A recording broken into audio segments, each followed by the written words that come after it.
بسم الله الرحمن الرحيم।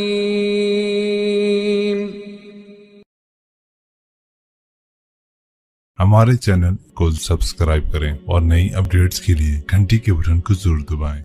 اعوذ باللہ من الشیطان الرجیم بسم اللہ الرحمن الرحیم د قیامت په ورکوټو علاماتو کې دویم نمبر علامت دا د نبی علیہ الصلوۃ والسلام وفات دی. یعنی د نبی علیہ الصلوۃ والسلام وفات په ورکوټو علاماتو د قیامت کې دویم نمبر علامت دی. اوف ابن مالک رضی اللہ تعالی عنہ راوی دی. هغه فرمای اتیت النبی صلی الله علیه وسلم وهو فی غزوه تبوک. او بن مالک رضی الله تعالی عنہ فرمای و چې نبی علیہ الصلوۃ والسلام تراغلم هغه غزوه تبوک کې وهو فی قبه من ادم. نبی علیہ الصلوۃ والسلام یو خیمه کې ناستو د چمړي خیمه وا او زه ورته حاضر شوم رسول الله مبارک.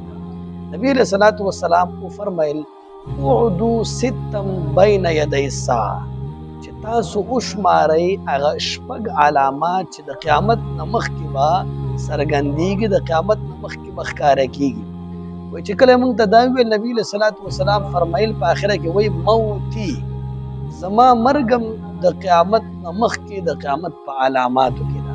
د نبي علیه صلات وسلام وفات دا په قیامت په علاماتو کې یو علامه ده او زمونږ استاد عقیده ده نبی علیہ الصلوۃ والسلام وفات شوه دی.